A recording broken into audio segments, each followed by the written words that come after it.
Halo semuanya, kembali lagi bersama saya Michael. Di video kali ini kita akan bahas update market crypto, bagaimana pergerakan Bitcoin berikutnya, karena kita bisa lihat Bitcoin ini sedikit mengalami penurunan secara price action ya. Nanti kita akan bahas secara teknikalnya, dan untuk di video kali ini kita akan memang lebih fokus mengenai teknikal untuk Bitcoin dan mungkin skenario Bitcoin ke depannya bagaimana ya selama beberapa hari ke depan. Ya seperti kita tahu bahwa di minggu ini sebenarnya lebih ke arah tidak terlalu banyak event makro yang terjadi gitu ya. Mungkin kalau teman-teman melihat volatilitasnya akan datang itu di minggu depan, di mana akan adanya CPI data maupun FOMC data yang akan keluar di minggu depan. Nah, namun kita akan membahas di video kali ini untuk teknikalnya. Dan kalau misalnya teman-teman suka video ini, jangan lupa untuk share videonya, like ataupun subscribe. Dan kita bisa lihat untuk hari ini market ya sedikit mengalami koreksi 1,3%. Bitcoin relatif memang mengalami penurunan sekitar 0,9% atau mungkin 1%. Namun altcoin banyak yang mengalami koreksi gitu ya. Kita lihat di sini yang lagi sedikit naik itu Trust Wallet, Synthetix, Elrond merubah namanya menjadi Multiverse X ya. EOS, Toncoin, Tron. Tapi lebih banyak yang mengalami koreksi. Kita bisa lihat seperti Immutable X, Aptos, Kava, Arweave, Axie, Chainlink ya. Ini lebih banyak yang mengalami koreksi mungkin 4%, 3-4%-an ya. Jadi di video kali ini kita akan membahas untuk Bitcoin secara khususnya dan dampaknya terhadap altcoin itu bagaimana. Fear and Greed di level 29, tidak terlalu banyak pergerakan. Market fearful, Bitcoin memang cukup volatile. Kalau teman-teman lihat di short time frame 15 menit ataupun di 1 jam cukup naik turun. Namun kalau kita close ini semua dan teman-teman lihat di time frame daily-nya ya. Nah, kalau teman-teman lihat di time frame daily untuk pergerakan Bitcoin tidak terlalu banyak pergerakan gitu ya. Ini naik, lihat ya. Ini sebagai pembanding aja. Ini Bitcoin pergerakan seperti ini naik hanya 1,7%. Ini naik turun hanya 1,8% ya. Kalau kita lihat ke bawah sini memang turun sekitar 2,5%. Bahkan sebenarnya 2,5% pun bukan sesuatu yang cukup besar lah untuk Bitcoin gitu ya. Kenapa? Karena yang kita lihat ini pada saat skenario Bitcoin mungkin pada saat zaman dia volatile-volatilenya, dan saya yakin dia akan kembali lagi ke area itu gitu ya. Namun memang membutuhkan waktu. Kita bisa lihat pada bulan September Bitcoin kenaikannya bisa berapa puluh persen. Ini 80% dalam waktu 1 bulan.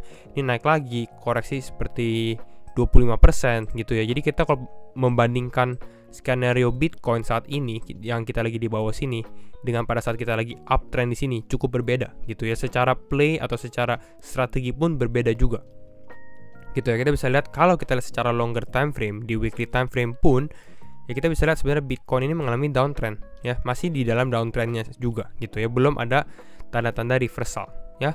Namun ini yang kita mau bahas ya, dimana perbandingan di 2011, 2015, 2019 dan 2022 ya, memang Bitcoin rata-rata mengalami penurunan. Ini namanya crypto winter atau bear market seperti itu ya, membentuk seperti pattern falling wedge sendiri. Ini kita bisa lihat terbentuk gitu ya pattern falling wedge-nya.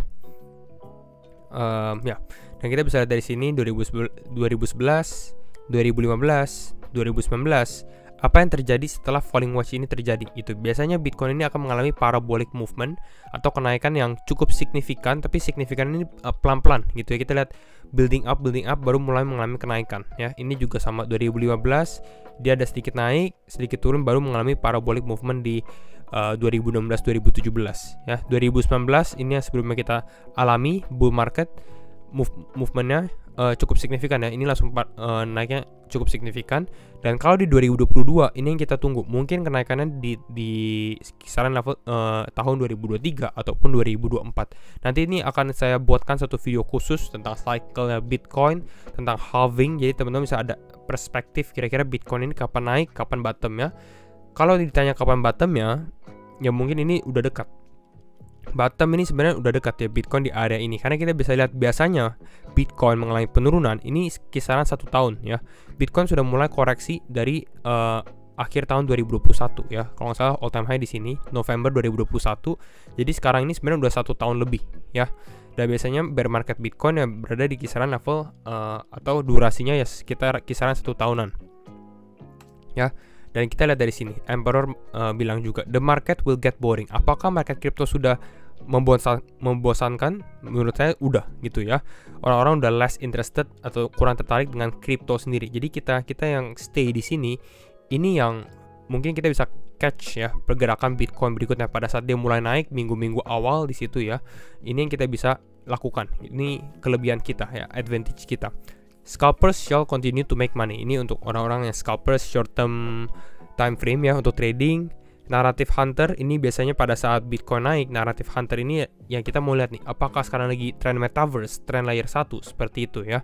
Dan ini mereka tetap research untuk crypto-crypto yang berfundamental.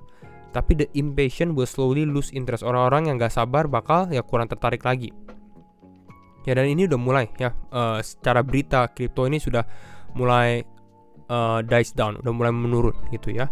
Dan rasanya ini sebenarnya movement udah ada feeling untuk movement bottom seperti itu ya. And that is when with boring long period of no interest a parabolic move will start gitu ya. Pada saat orang-orang gak expect ya Bitcoin mulai movementnya ada parabolic movement seperti itu. Dan ya mungkin ya kita lihat dalam beberapa minggu ke depan untuk Bitcoin saya rasa kita akan mulai slowly recovery gitu ya. Namun ya tetap harus bersabar juga. Dan sekarang kita akan lihat secara teknikalnya bagaimana untuk Bitcoin ke time frame 4 jam, short term time frame aja. Yang pertama kita bisa lihat kemarin kita membahas skenario Bitcoin di level supportnya ya, level support 16.800. Kalau teman-teman belum lihat bisa cek di video itu, dimana memang Bitcoin sedikit mengalami pelemahan namun tertahan di level supportnya. Ini cukup bagus sebenarnya karena dia mengalami movement up, masuk ke dalam channel lagi, tapi ternyata dia dibanting ke bawah gitu ya. Dan memang ini dibanding ke bawahnya masuk ke dalam target area kita kisaran level 16.600-an. Nah pertanyaannya kan pasti ini apakah Bitcoin akan naik lagi atau tidak gitu ya. Mungkin di grafik ini kurang begitu jelas, namun saya tunjukkan di grafik ini. Teman-teman kalau yang belum join grup channel Telegram silahkan join ya. Karena ini saya udah share juga dimana break atau bounce untuk Bitcoin ya. Karena saat ini Bitcoin berada di trend line ya 1, 2, 3 ya. Ini sempat testing ke trend line ini. Ya dan ini kita sempat mention movement Bitcoin seperti ini udah dari beberapa hari yang lalu, dan hari ini dia testing ke area yang ini. Nah pertanyaannya adalah apakah dia bounce ini artinya dia mengalami kenaikan ya, mantul, membal, atau dia breakdown ke bawah seperti itu ya. Untuk saat ini memang Bitcoin mengalami kenaikan dan memang ini cukup normal karena sudah hit level trend line-nya. Untuk dia naik di sini pun ya 1% cukup masuk akal gitu ya. Mungkin kalau teman-teman lihat mau key levelnya, kalau kita zoom in ya kita bisa lihat dari sini. Nah ini saya bedakan warna. Nah ini kalau teman-teman lihat dari sini, ini di area level berapa? Ini sekarang level 16.800-an ya. Kita bisa lihat di sini resistance, support, istilahnya ini pada saat Bitcoin movement seperti ini konsolidasinya berada di level 16.880-an gitu. Jadi kalau kita seperti ini ya Bitcoin mau naik ke area level ini pun masih cukup normal gitu ya untuk dia konsolidasi di area ini. Namun ini yang kita lihat, apakah di sini dia bisa berhasil breakout dengan volume kuat atau di sini dia malah turun kembali gitu. Karena saya lihat skenario ini yang terjadi ya. Dan teman-teman lihat ini level 16.880 ya. Kalau kita lihat ke grafik kita lagi di sini, ini juga 16.880. Jadi ini menjadi key level kita ya. Ini di grafik yang satunya lagi. Jadi pertanyaannya adalah apakah Bitcoin bisa breakout di atas level 16.880 atau dia malah breakdown ya, ke reject. Ya, konfirmasinya bagaimana? Konfirmasinya akan saya lihat ini mungkin di candle 4 jam. Secara volume apakah dia kuat atau tidak? Secara volume dia breakout dengan kuat, dia closing juga di atas. Saya rasa masih ada potential movement dia untuk bounce gitu ya. Dan kalau bounce pun kita balik lagi ke grafik ini. Kalau bounce pun mungkin ya bisa testing ke level 17.200 ataupun ya kisaran level atas ini sih menurut saya, ataupun testing di area 17.800-an. Ini good skenario-nya, best skenario-nya untuk Bitcoin kalau memang dia bounce. Namun perlu di-mention ya, ini concern kita juga yang kita akan bahas. Yang pertama adalah ini kita udah menunjukkan sign of weakness ya, sedikit penurunan ya. Artinya momentumnya udah melemah ya, walaupun di bawah sini ada bisa dibilang kena liquidity di bawah di sini. Jadi artinya mungkin di sini dia bisa push up lagi untuk naik. Kita akan lihat nanti pada saat mungkin stock market open juga bagaimana reaksinya, apakah dia bisa naik atau tidak. yang berikutnya concern saya juga itu kalau teman-teman lihat di grafik saham di SPX Standard & Poor's Index, karena ini ada korelasi ya. Kalau kita lihat secara time frame daily-nya, nah ya, ini SPX teman-teman bisa lihat, ini artinya apa? Ini kita di reject gitu ya, 1, 2, 3, ini kita reject 4. Selama ini dari Januari loh, Januari 2022, 1 kali, 2 kali, 3 kali, 4. Ini hampir setiap quarter sih kalau kita perhatikan ya. Jadi cukup menarik juga ya, hampir setiap 3 bulan sekali nih. Lihat ya, Januari, kita kenal lagi di sini bulan Maret ya. Lalu di sini bulan Agustus, sekarang di bulan Desember gitu. Sampai kapan ini market Standard & Poor's Index ini akan kena rejection seperti ini. Nah, kalau kita lihat dari sini artinya apa? Artinya dia mengalami pelemahan. Dan biasanya kalau SPX mengalami pelemahan, Bitcoin juga cenderung mengalami pelemahan juga. Ya, kalau kita zoom in di sini, ini memang dia sudah hampir dekat level supportnya. Potential movement saya rasa adalah Bitcoin turun, Standard & Poor's ini turun ke bawah, menemukan support, mulai kembali naik atas lagi seperti itu.